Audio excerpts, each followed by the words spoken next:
본 방송에서 제공하는 투자 정보는 투자 판단에 대한 조언입니다. 방송에서 제공하는 주식의 가치, 가격 상승 및 가격 하락에 대해서는 방송사에서 보장하지 않습니다. 시청자 여러분 안녕하십니까. 오늘장 내일장 일부 출발하도록 하겠습니다. 서정덕입니다. 미중 간의 무역 분쟁의 여파는 이번 주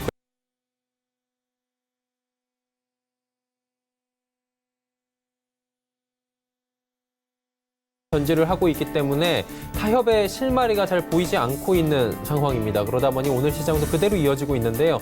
다행인 건 거래소는 올라주고 있고 코스닥 같은 경우에는 눈치를 보다가 결국엔 하락 추세로 지금 전환을 했다는 부분입니다. 거래소 쪽에서는 삼성전자가 2%대의 반등이 오랜만에 좀 나와주고 있고요. 현대차 같은 경우에도 반등이 좀 나와주면서 시장을 분위기를 좋게 만들어주고 있습니다. 다만 상승폭의 크지가 않은데 상단벽이 좀 두텁습니다. 지수 자체가 뚫고 올라가기가 좀 힘들어서 오늘 시장 같은 경우에 더 이상의 상승 같은 경우에 좀 기대하기가 어려운 상황이다라고 얘기가 나오고요. 일부 업종에 쏠림 현상이 나타나기 때문에 지수 상단 좀 막혀 있습니다.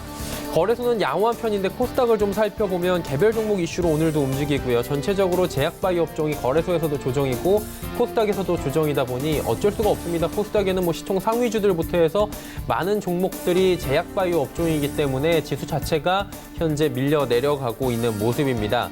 다시 거래소로 돌아온다는 2050선 강하게 오늘도 사수를 하고 있는 모습이고요. 현재 강달러 유가 상승이 조금은 주춤주춤하다 보니 오늘 시장에서는 어느 정도의 방어가 돼주고 있는 상황입니다. 하지만 이게 하루 주춤했다고 마음 놓을 수 없는 그런 시장이 최근에 펼쳐지고 있고요. 고유가나 강달러 당분간 더 갈 수 있다는 기조입니다. 그리고 우리 실적 계속해서 봐야 되는데 전반기에 우리 기업 실적이 안 좋았지만 하반기에 좋아질 것이다 라는 기대감들이 굉장히 높았지만 지금 이 이야기가 다시금 조금씩 들어가면서 하반기도 쉽지 않을 것이다. 지금 선방하는데 의의를 둬야 된다라는 이야기가 나오고 있는 만큼 하반기도 마음을 놓을 수가 없습니다. 그러다 보니 시장 자체를 긍정적으로 보기가 굉장히 어려워진 상황인데 자 그렇다면 오늘은 어떤 이슈에 눌리고 올라가고 있는지 그리고 이번 주엔 어떤 이슈들을 주의를 해야 하는지 하나하나 오늘장 내일장 일부에서 짚어보시면 좋을 것 같습니다. 헤드라인 뉴스부터 전해드립니다. 홍남기 부총리 겸 기획재정부 장관은 미중 간의 무역 갈등이 심화됨에 따라 우리 경제에 미치는 영향이 이전보다 훨씬 심각할 가능성이 있다고 밝혔습니다. 홍 부총리는 오늘 열린 긴급 대외경제장관회의 모두 발언에서 정부는 모든 가능성에 대비해 어떤 상황에서도 우리 경제에 미치는 영향을 최소화하는 데 총력을 경주해 나가겠다며 이같이 말했습니다. 국내 주력 제조업 가운데 설비 투자가 상승 국면인 산업은 없고 앞으로도 개선될 여지가 크지 않다는 지적이 나왔습니다. 현대경제연구원은 최근 보고서에서 국내 주력 제조업의 설비 투자 부진 강도가 심해졌다고 밝혔습니다. 연구원은 전자와 정밀기기를 비롯해 화학과 기계산업은 설비 투자가 기준점을 밑돌며 저점을 향해 내려가는 하강 국면이라고 설명했습니다.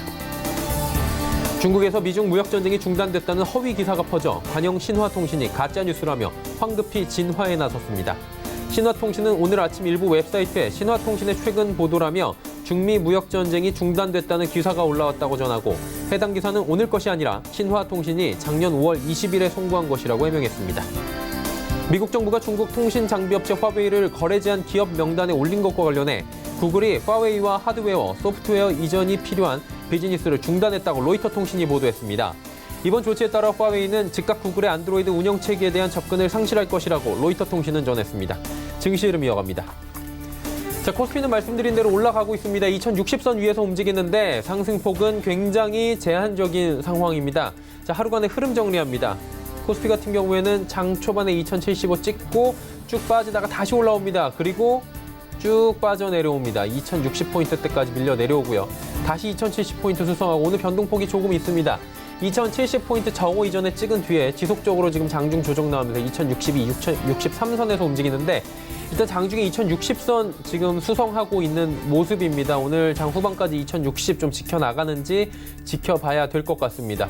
자, 그렇다면 수급 주체 만나볼 텐데 외국인이 사주지만 미약합니다. 27억 원 정도에 그치고요. 개인 392억 원 하락장인 상승장이긴 한데 상승폭이 둔화되면서 개인은 다시 담기 시작합니다. 기관이 228억 원 팔고 있는데 금융투자 쪽에서 오늘은 242억 원 사주고요. 투신도 47억 원 삽니다. 연기금이 많이 파네요. 지난주에 강하게 매수해주던 연기금이 388억 원 정도 현재 매도하고 있는 상황입니다. 시총 상위주들 살펴봅니다. 삼성전자가 2% 내외의 상승 흐름, 하이닉스는 보합권이었는데 지금 약보합으로 전환이 됐고요.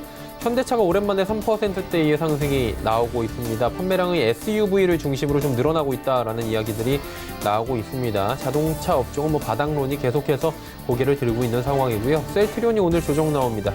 3,500원 정도 조정 나오네요. 6위부터 10위 종목들을 살펴보도록 하죠. 자, LG화학도 조정 나오고요. 하지만 신한지주부터 포스코까지는 전체적으로 상승 나옵니다. 특히나 현대모비스 2%대의 상승 흐름 가져갑니다. 11위부터 15위 종목들 살펴볼 텐데, 자, 여기도 빨간불, 파란불 왔다 갔다 하는데 파란불이 조금 더 많이 보이죠. 삼성바이오로직스 다시 30만 원 붕괴됐고요. 네이버도 12만 원 또 무너집니다. 삼성물산 역시 10만 원 회복이 안 되고요. 금융주들이 그나마 오늘 좀 버텨주고 있는 상황입니다. LG생건도 소폭 반등에 성공합니다. 코스닥 살펴볼까요? 708까지 빠집니다. 지금 0.8%대까지 지금 낙폭이 커져 있는데 하루간의 흐름 정리해 보도록 하겠습니다. 719부터 현재 포인트 708까지 반등 없이 그대로 빠져내려옵니다. 코스닥 같은 경우에 지금 타격이 더 큰데 이 수급 주체 좀 만나보도록 하죠. 개인만 삽니다. 802억 원 기관 외국인 쌍끌이 매도가 나와주고 있고요. 기관은 금융투자와 연기금이 사는데 소폭씩 사주는 정도입니다. 그러다 보니 지수 방어가 안 되고 있는 상황이고 외국인의 매도가 좀 강합니다. 일단 중국 시장과 연동이 코스닥이 조금 더 강하게 일어나고 있는 상황이고 중국 시장 상해종합지수가 지금 0.6% 정도 빠져내려가고 있는 상황이고요. 일단은 항생도 0.4% 빠져내려가고 있고 일단 중화권 증시와 코스닥이 어느 정도 연동이 되어 있습니다. 다음 살펴보도록 하죠. 자, 전해드린 대로 제약바이오 업종 전체적으로 오늘 조정이 나옵니다. CJENM은 반등에 성공했지만 나머지 제약바이오 업종들 그리고 2차 전지 관련주들 다 조정 나옵니다. 헬릭스미스 주가가 어느새 21만 원대까지 내려왔습니다. 6위부터 10위 종목들도 살펴보도록 하죠. 여기도 파란불이 더 많이 보입니다. HLB, 메디톡스, 셀트리온장 모두 빠지고요. 펄어비스와 스튜디오 드래곤, 게임 관련주, 엔터 관련주, 조금 전에 보신 CJENM 역시 엔터 게임 관련 업종만 올라가고 있는 상황입니다. 11위부터 15위 종목들도 살펴보도록 할 텐데, 자, 휴제, SK머티리얼즈, 제넥신 빠지는 가운데 파라다이스, SFA 소폭씩 올라가주면서 중국 관련 소비주들 그리고 전기전자 부품 업종들이 올라가지고 있는 모습입니다. 원달러 환율 오늘 살짝 조정이 나옵니다. 크진 않고요. 2원 80전 내려가면서 1192원 90전대에서 움직이면서 1200원을 향한 움직임이 하루 잠시 꺾인 상황입니다. 금일 본 방송에서 제공해드리는 정보는 투자 판단에 대한 조언일 뿐입니다. 해당 주식의 가치와 수익률을 보장해드리지 않는다는 점 참고해 주시기 바랍니다. 시장의 이슈를 정리해 보도록 하겠습니다. 펠리즈 투자일리서치 김민수 대표입니다. 안녕하십니까? 네, 안녕하십니까? 예, 시장이 오늘도 썩 좋지는 않은 것 같아요. 코스피도 오르고 있긴 한데 이게 오르는 건지 좀 애매한 부분도 없지 않아 보이고요. 시장 또 눌리는데 어떤 이번 주 시장 이벤트에 이렇게 눌려가는지 하나하나 좀 정리해 주실까요? 네, 일단 이번 주도 여러 가지 이벤트를 통해서 그래도 그나마 어떤 시장의 지지력을 보여주는지 확인해야 될 필요가 있을 것 같은데요. 관련돼서 오늘 가장 또 주목할 부분들이 일본의 1분기 GDP와 4월 산업생산이 발표가 됐는데요. GDP는 2.1% 증가로 나오는 부분들이 좀 서프라이즈하게 나왔다는 평가인데 반대로 산업생산 같은 경우는 생각보다 좀 위축됐죠. 그런 관점으로 봤을 때 앞으로의 어떤 변화로 기대하게 되면 아무래도 어떤 여러 가지 중국과의 교역과 관련된 부분들 위축이 되지 않을까 이렇게 바라보고 있는 상황들이고요. 그 밖에 또 오늘 대량 보유 공시제도인 5%룰 개선과 관련된 공청회가 있을 예정인데 그와 관련된 부분들 좀 더 체크해야 될 것 같고요.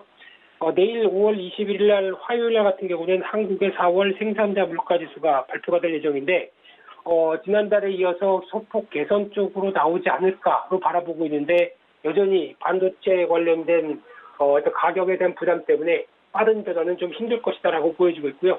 그 밖에 미국의 4월 기준주택 판매가 발표가 될 예정입니다. 5월 22일 날 수요일 날 같은 경우는 한국의 4월 관광 통계가 발표가 될 예정인데요.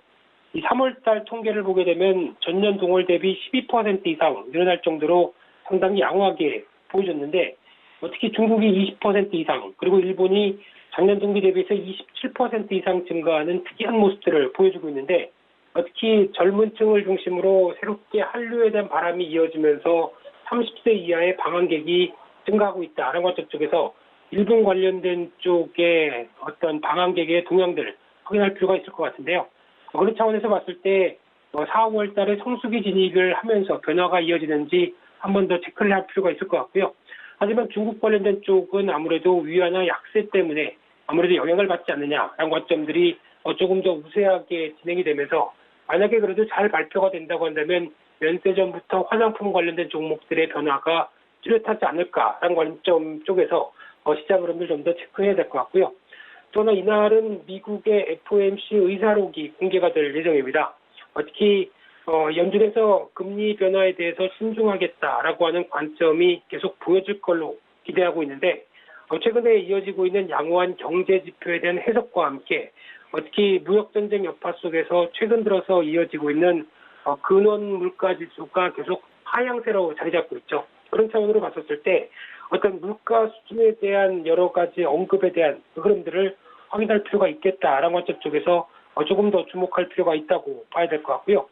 그런 차원에서 그래도 이번 의사록 같은 경우는 상대적으로 그래도 물가에 대한 부담들을 좀 줄은 채 그래도 여전히 어떤 지금 바라보고 있는 금리에 대한 스탠스가 그렇게 크게 변하지는 않을 것이다 하는 관점들인데 무엇보다 시장에 대해서 원하는 수준, 즉 여전히 경기 관련된 쪽에 대한 모멘텀은 유지가 되고 있다라고 바라보는 게 가장 중요하지 않을까 보여지고 있는 상황들이고요.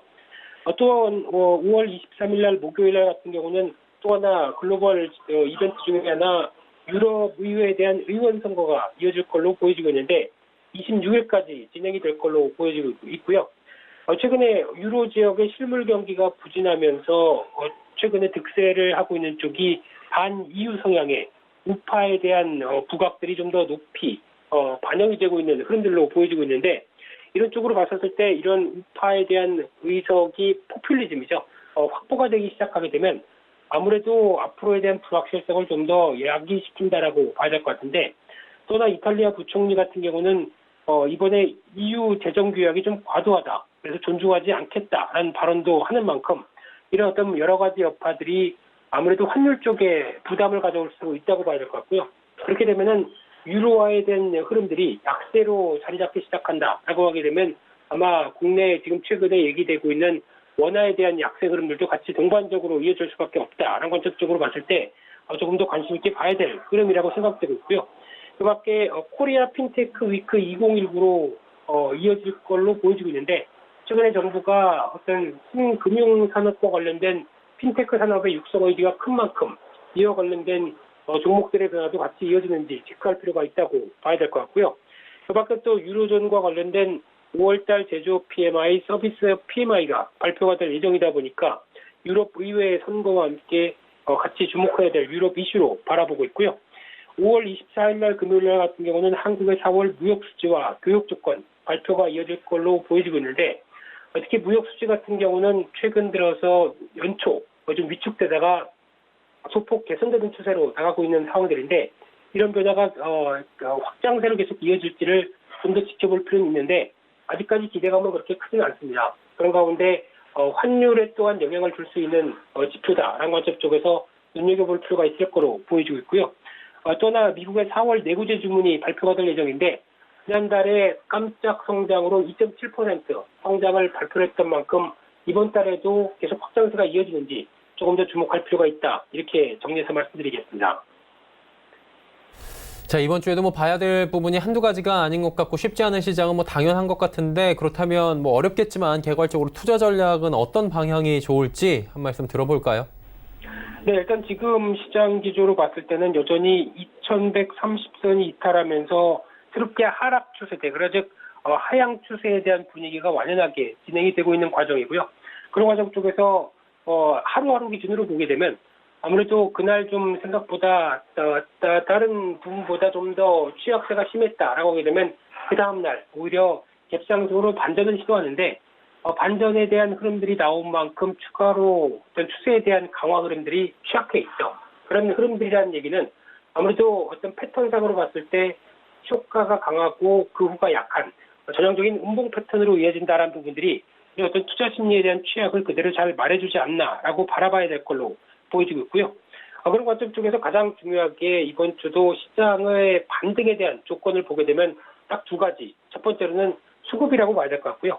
그동안 4월 달부터 진행됐던 여러 가지 투자자별 매매 동향을 봤었을 때 기관은 현물 매도가 집중, 그리고 외국인은 선물 매도가 집중을 보이다가 한 5월 중순부터 현물 매도까지 같이 강화되는 기조입니다.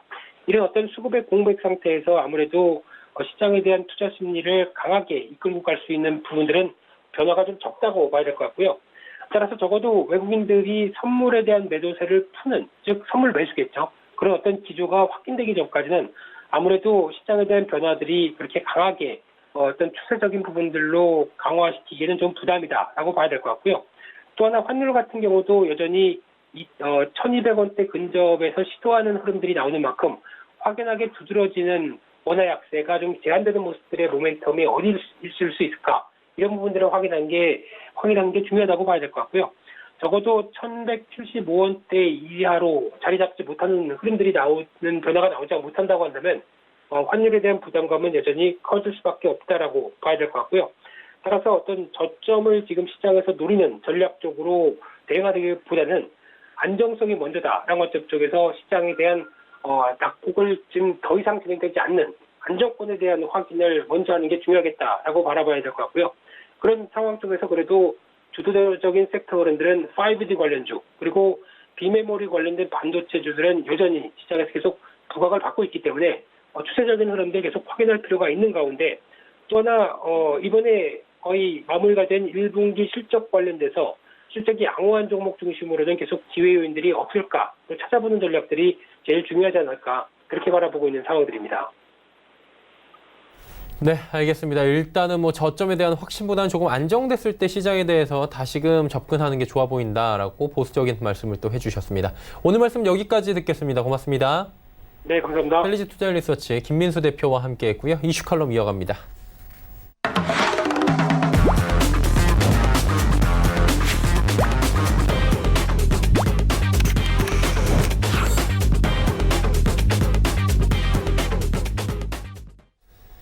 이슈 칼럼 이어가도록 하겠습니다. GFM 투자연구소 이진우 소장과 함께합니다. 소장님 안녕하세요. 네, 안녕하세요. 예, 미중 간의 무역 분쟁 바로 여쭤보면서 출발을 해야 될 것 같은데, 주말 사이에도 강대강으로 지금 힘싸움이 계속해서 여론전이 미국과 중국 계속되고 있습니다. 협상이 안 되고 있는 건데 이 협상 가로막는 걸림돌이 있을 것 같아요. 어떤 것이라고 보십니까, 소장님은? 네, 일단 시장 상황은 정덕 앵커 말씀하신 대로 지금 일단 중국에서의 언론을 통해서 항전 의지를 갖다 내비치는 거는 주말에도 계속 이어졌습니다만, 그것이 중국 증시에 좀 영향을 주고 있는 그런 분위기고요. 다만 이제 위안화의 추가 약세에 대해서는 중국 인민은행에서 구두 개입이 나오면서 조금 주춤거리고는 있습니다만, 그렇다고 해서 방향을 바꿔놓을 정도의 의지나 또 그런 의도도 아닌 것 같습니다. 다만 이제 지금 말씀하신 대로 이제 어떻게 보면 또 참호전으로 접어든 거 아니냐. 이제 폭격을 하고 탱크로 막 갖다 밀고 하는 그거여서 어느 정도 그 부분이 계속될 수는 없죠. 무엇이든지 조금 이렇게 숨 돌리는 상황이 돼야 되는데, 지난주 우리 시청자 여러분하고 보았던 그 화면을 다시 한번 띄워보겠습니다. 유호 부총리가 지난주에 이제 미국 갔을 때 그 사진에다가 제가 협상 타결을 위한 조건 해서 이렇게 그때 그래픽을 한번 만들었었죠. 그걸 보신다면은 저거는 지금 인민일보나 글로벌타임스 등 중국 관영 언론에서 계속 얘기하는 핵심적인 협상 조건이기도 합니다. 중국에서 물러설 수 없다는 얘기죠. 유호 부총리의 입을 통해서 나온 얘기지만 저건 어떻게 보면은 중국 공산당, 좀 더 나아가 시진핑 주석의 의지이기도 한데요. 첫 번째, 중국에 부과된 모든 것을 철폐해라. 그리고 중국 보고 이만큼 사달라 하는 어떤 요구하는 규모가 있는데, 그게 실제 미국산 제품을 갖다가 실제 중국에서의 수요에 부합해야 된다. 그리고 세 번째가 중요합니다. 무역 협상의 합의 문구는 양국의 주권과 존엄성을 갖다가 균형 있게 반영해야 한다 하는 저 부분인데요. 최근 미국이 미중 무역 협상에 있어서 중국을 다그치고 몰아붙이는 것이 중국에서 저런 표현이 나올 정도로 좀 거칠죠. 이거는 뭐 내정 간섭에 가까울 수도 있고 14억 인민을 다스리는 중국의 지도자들이 그야말로 모욕감을 느낄 수밖에 없는 과연 중국 내부적으로 통치가 가능해질 수 있을까 싶은 의문이 들 정도로 너무나 굴욕적인 어떤 일방적인 항복을 갖다 요구하다 보니까 중국이 이렇게 물러설 수 없다라고 나오는 그런 국면이라고 보여집니다.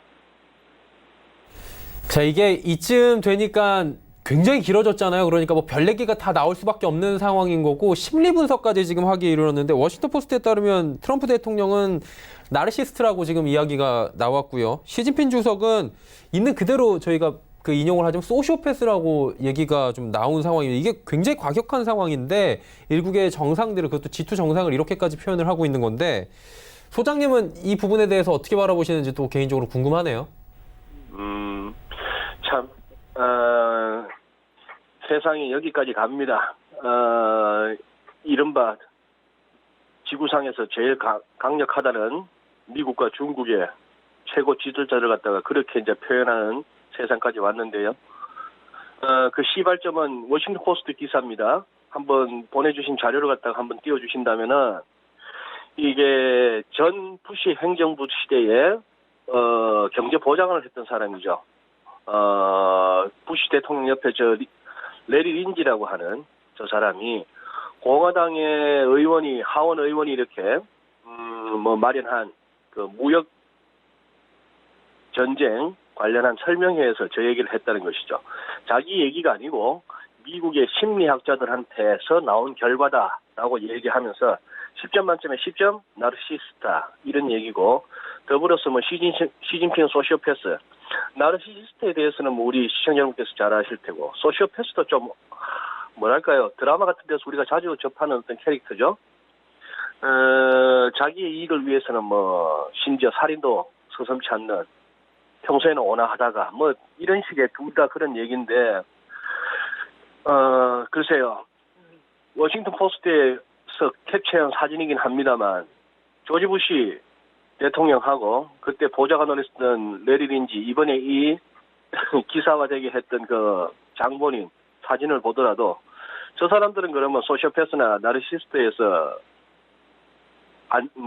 그거 할까 자유로울까 싶은 생각이 드는 그런 사진을 갖다가 하필이면 워싱턴 포스트에서 올렸는데요.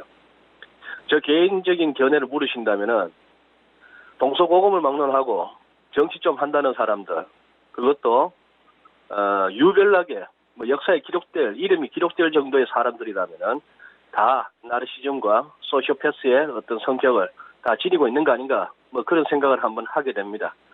소시오패스라는 얘기는 트럼프 대통령도 2016년 한참 그때 힐러리 클린턴하고 이제 대통령 선거가 한참 진행될 때도 그때 트럼프 후보를 갖다가 이렇게 공격하던 미국 주류 언론들로부터 직접 들었던 얘기이기도 하죠. 그런 상황입니다. 그만큼 어떻게 보면은 만만치 않은 정상적이지 않은 그리고 어디로 튈지 모르는 두 정상이 지금 미중 무역 협상을 갖다가 주도해 나가고 있다 하는 측면에서 이 시장이 안고 있는 불확실성 더 크다. 뭐 이렇게 정리하면 될 것 같습니다. 지금 이게 미중 간의 무역 분쟁이 끝날 듯 안 끝나고 특히나 트럼프 대통령의 어느 정도의 돌발 행동이나 발언들로 인해서 지금 계속 길어지고 있다라는 얘기들도 있는 만큼 트위터가 또 주목을 많이 받지 않습니까? 근데 요즘에 트럼프의 트위터를 보면서 CNN에서는 뭐 무전략이고 그냥 올리는 거다 이런 얘기까지 지금 나오고 있는데 사실 이 정도 되면은 뭐 다른 사람들이 무시한다고 그래도 저희 입장에서는 뭐 볼 수밖에 없는 거고 이거 어떻게 보는 게 좋겠습니까? 이 전략들은? 네, 뭐 CNN에서는 그렇게 좀 악의적으로 뭐 얘기했을지는 몰라도 현실적으로 지금 시장을 가장 크게 움직이는 변수는 트럼프 대통령의 트위터 아니겠습니까? 뭐 시장의 이코노미스트, 애널리스트, 뭐 스트레치스트 할 것 없이 실제 또 딜러들이 이르기까지 거의 뭐 트럼프 대통령의 트위터를 실시간으로 이렇게 추적해 나갈 수밖에 없는 그만큼 시장 영향력이 크기 때문인데요. 그것과 관련해서도 재밌는 기사 하나 소개해드리죠. 우리 국내에서는 뭐 조선일보에서 이렇게 보도했네요. 댄스 케비노라고 사진을 보시면 뭐 이렇게 대충 얼굴이 나오죠. 백악관에 신신사가 떠올랐다. 즉 트럼프 대통령이 구술하는 내용을 갖다 트위터로 올리고 거기에 필요한 동영상이나 사진 이런 거 첨부하고 하던 사람인데 저기 이제 트럼프 대통령 집무실 바로 옆에 이 사람 방이 있으면서 그만큼 늘 대면하고 심지어 뭐 많은 날은 하루에 마음껏 넘게 올리기도 하는 날도 있고 한데 그러다 보니까 대약간의 신실세로 떠올랐다 하는 얘기죠. 뭐 트럼프 대통령에 대한 충성심은 대단한 것 같습니다. 뭐 그런 상황이고 글쎄요. 뭐 CNN의 보도 내용을 갖다가 그렇게 보기보다도 아무래도 지금 우리는 시장에서 그대로 마치 경제 지표의 신뢰성을 갖다가 우리가 의심하면서도 그것을 그대로 받아들일 수밖에 없는 것은 똑같은 조건 하에서 우리가 같이 움직이기 때문에 나 혼자 다른 생각을 해가지고는 시장에서 이길 수가 없습니다. 그런 것처럼 할 수 없습니다. 지금은 뭐 트럼프 대통령의 트위터를 봐야겠죠. 오늘 들어가서 보니까 트럼프 대통령 트위터에는 또 저런 식으로 어디 뭐 복장으로 봐서는 해군사관학교 분위기가 나는데 저렇게 생도들 하고 쭉 모여 있습니다. 트럼프 대통령 지금 우리가 보던 걸로는 오른쪽에 있는 마이크 펜스 부통령 뭐 이렇게 늘 단정한 모습을 저렇게 서 있고 하는데 느낌은 그래요. 우리가 생각하기에 트럼프 대통령 참 이상한 사람이다라고 하는데 막상 미국에서의 실제 트럼프 대통령, 자국 대통령에 대한 지지도는 과연 얼마나 될 것이며 민심은 어떠할 것인지에 대해서는 우리가 언론만 통해서 전달되는 그것 이상으로 조금 더 면밀하게 제대로 알아나갈 필요가 있고 그것을 좀 캐치나갈 해야 될 것 같다는 생각이 듭니다. 트럼프 대통령 의외로 인기 좋은 것 같아요. 예, 뭐 트럼프 대통령의 트윗 관련된 얘기들까지 쭉 나눠봤는데 이제 저희가 또 트윗만큼 중요시 봐야 되는 게 FOMC 의사록 아니겠습니까? 여기서 무슨 얘기 나왔는지 좀 봐야지 앞으로의 뭐 향배가 결정이 될 수 있다라는 얘기가 있는데 어때요? 이번 계기로 시장이 좀 반등의 계기가 될 수 있다고 저희가 봐도 될까요? 아니면 이번에도 그냥 우야무야 넘어갈까요? 글쎄요, 뭐 CNBC에서도 뭐 그런 기사가 나오긴 합니다. 이번 주는 연준 인사들이 시장의 스포트라이트를 갖다가 좀 받을 수도 있겠다. 시장에 뭐 그동안 미중 무역 전쟁에 함몰되어 있던 시장이 조금 이제 연준이란 또 전통적인 시장 가격 변수에 한번 또 눈길을 돌리게끔 하지 않겠느냐. 당장 오늘 밤에 제롬 파월 의장의 어디 연설이 이렇게 일정이 잡혀 있는 걸로 알고 있습니다. 그런 상황이고 말씀하신 대로 의사록을 통해서 또 최근 장세에 대해서 또 그리고 심지어 트위터를 통해서 금리 인하까지 요구하고 나선 트럼프 대통령에게 연준이 나름대로의 자신들의 의사를 내비칠지 아니면은 지금 뭐 제대로 지금 미중 무역 전쟁이 한참 붙고 있는 와중에 트럼프 대통령의 그 트위터 내용으로 봐서는 뭐 연준도 같이 민행처럼 금리 내리고 돈 풀면 뭐 게임 끝난다 우리는 이긴다 이런 식으로 해서 언제든지 연준을 갖다가 동원할 듯이 나서고 있는 가운데에 저항을 할 것인지 아니면 트럼프 대통령의 뜻에 순응하는 듯한 스탠스를 내비칠지가 조금 이렇게 관전 포인트입니다. 뭐 만약에 트럼프 대통령의 요구에 순응할 뜻이 있는 것처럼 한다면은 시장은 반등 모멘텀을 갖다가 삼을 수는 있겠습니다만 그러나 지금 뭐 연준은 지금 같은 상황에서 그다지 전면에 나서고 싶지는 않을 것 같다 하는 생각을 뭐 가져보게 되네요. 네, 그리고 지금 뭐 비트코인 관련해서 좀 여쭤볼 게 있었는데 사실 대내외 악재로 국내 증시 흐름 안 좋고 글로벌 증시가 안 좋으면 당연히 안전자산으로 쏠리기 마련인데 지금 비트코인 현재 가격도 956만 9천 원이거든요. 오늘 좀 조정이 나왔는데 거의 뭐 1,000만 원 가까이 가고 있어요. 지금 돈이 지금 쏠림 현상이 다른 쪽으로 증시를 제외한 다른 쪽으로 가고 있는 것 같은데 이런 시장에서 저희가 좀 주의해야 될 점들은 어떤 게 있을까요, 소장님? 글쎄요. 뭐 비트코인 얼마 전에 그 뭐 8,000불에서 7,000불로 한 1,000불 가까이 하루 만에 빠지기도 했는데 그걸 또 금방 회복하네요. 놀라운 변동성인데요. 비트코인 쪽에 뭐 여러 가지 음모론적 내지는 뭐 웃자고 할 얘기도 아니지만 중국 사람들이 움직인 거 아니냐, 뭐 위안화 약세를 갖다가 해체하기 위한 전략 아니냐, 심지어는 한국 사람들도 들어간 거 아니냐, 화폐개혁 얘기가 나오니까 이런 얘기가 나오는데 그다지 뭐 이렇게 비중을 둘 만한 얘기는 아닌 것 같고 뭔가 그쪽은 항상 이렇게 변동성 큰 장에서 그동안에 조금 이렇게 어수선한 가운데에 또 한번 거기서 세력들이 한번 움직이고 있는 거 아닌가 싶은 생각은 듭니다만 그만큼 현 상황에 대해서 뭔가 이렇게 불안하다는 징후로 보여집니다. 비트코인에 대해서는 뭐 저도 더 이상의 아이디어는 없기 때문에 그렇다면 지금 이제 앞으로 우리가 주목해야 될 것은 뭐냐. 첫 번째, 위안 차트 한번 올려주시죠. 다시 이제 1달러당 7위안이 주목받고 있습니다. 어제 중국 인민은행 부총재가 홈페이지에다가 이렇게 구두개입성 성명을 발표했죠. CNBC 이 기사는 결국 이미 6.9를 훌쩍 올라선 역의 위안화 환율 추이를 갖다가 올려놨는데요. 포치라는 중국식 용어도 우리가 또 이제 한번 또 염두에 둬야 될 것 같습니다. 성장률과 관련해서는 바오류, 6%를 갖다 지키자 하는 그런 바오류가 있는데, 이번에 포치는 보니까 깰 파자에 7, 7자네요. 1달러당 7위안 갖다 깨고 올라가느냐 마느냐. 여기에 대해서 인민은행은 워닝을 바라면서 시장에 어떤 투기적인 움직임으로 갈 경우에는 방치하지 않겠다라고 했습니다만, 과연 최선을 다해서 그걸 막겠다는 것인지, 위안 약세 흐름을 갖다가 진짜 의지적으로 돌려세울 것인지에 대해서는 여전히 의문입니다. 다음 두 번째는 달러엔 환율도 좀 살펴보실 필요가 있죠. 월간 차트를 이렇게 보시면은 지금 109엔에서 110엔 사이에서 너무 오래 머물고 있습니다. 이게 결국은 지금 방향을 잡아야 할 것 같은데요. 어쨌거나 2008년, 2009년의 그 경험상으로는 지금 그리고 알고리즘에는 위험 자산이 빠질 때는 엔화 매수 이런 식으로 아직도 입력이 돼 있다고 본다면은 지금 저 부분이 어떻게 갈 것인가. 시티를 비롯해서 주요 은행들이, 주요 IB들이 연말에는 104엔 쪽으로, 즉 엔화 강세 쪽으로 흐르는 거 아니냐라는 어떤 전망을 내놓는 것은 조금 이렇게 불안한 그런 상황이고요. 그다음에 우리 달러원 환율도 계속 살피셔야죠.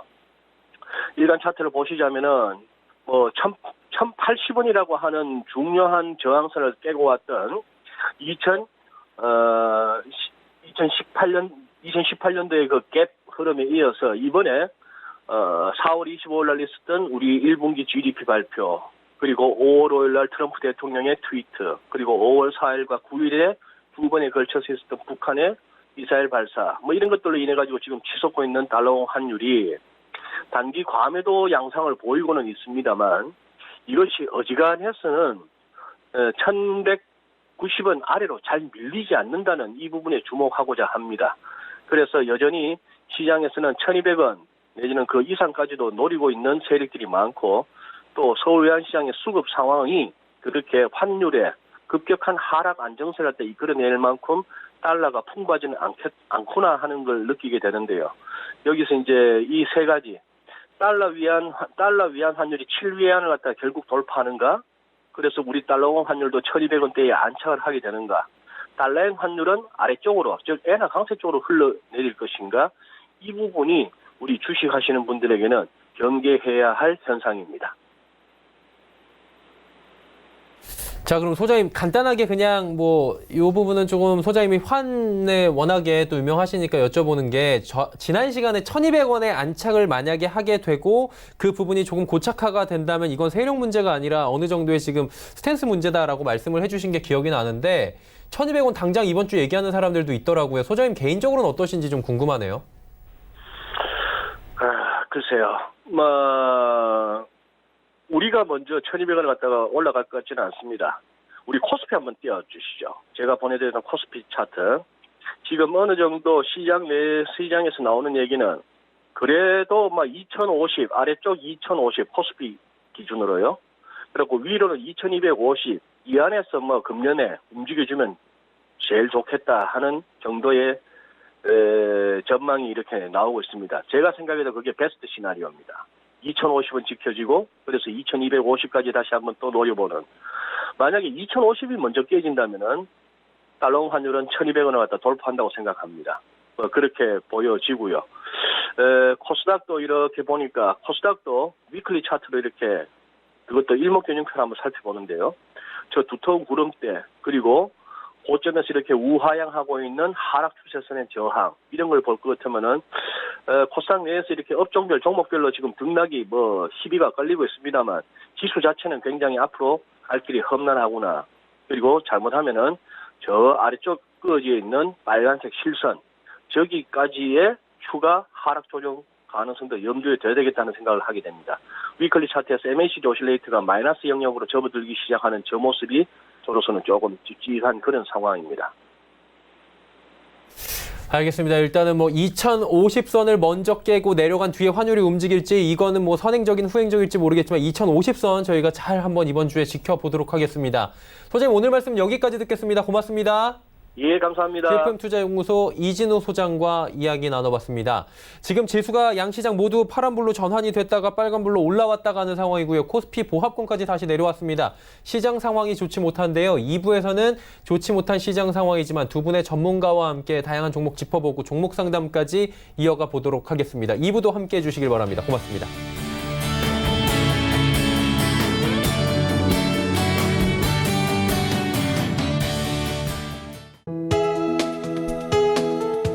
방송에서 제공하는 투자 정보는 투자 판단에 대한 조언입니다.